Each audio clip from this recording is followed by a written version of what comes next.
Graziano Viale è uno dei 5 espositori artigiani qui a Suvalloso e siamo vicino alle sue maschere. Maschere è la tua passione? La mia passione e il mio divertimento anche, perché mi diverto da 40 anni ed è diventato anche il mio lavoro ufficiale.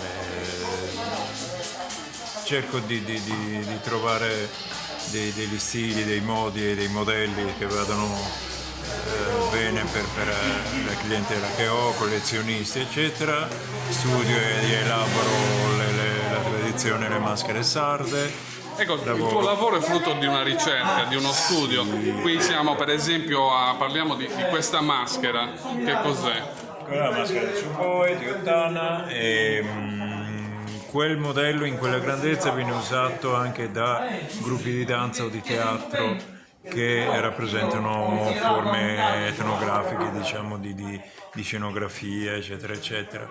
Le tue maschere sono tutte indossabili, quindi utilizzabili? Tutte indossabili, certo, tranne ovviamente i modelli più piccolini, però il modello medio e grande viene usato proprio per essere indossato. E questo è un po' la direzione che ho avuto fin dai primi anni, cioè collaborare e lavorare con gruppi di danza o di teatro che li utilizzassero e che mi hanno dato di conseguenza nuove idee, nuove possibilità di elaborare modelli nuovi.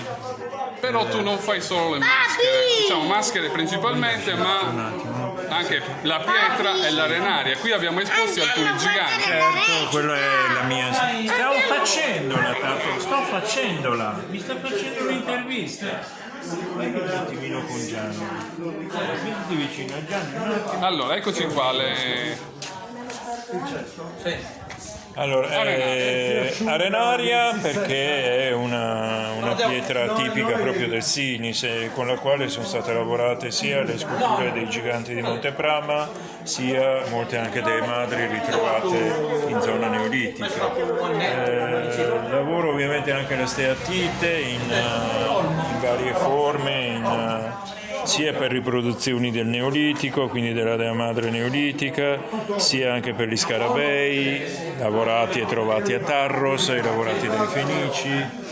Lavoro l'ossidiana, lavoro anche materiali più duri, riprendendo però comunque lo stile delle lavorazioni antiche, fenicie o addirittura neolitiche. Perfetto, allora ricordiamo che appunto alcune delle opere di Graziano Viale sono qui esposte per tutta l'estate alla mostra dell'artigianato di Suvalloso, quindi possono essere viste qua fino al 31 ottobre. Grazie Graziano. Prego.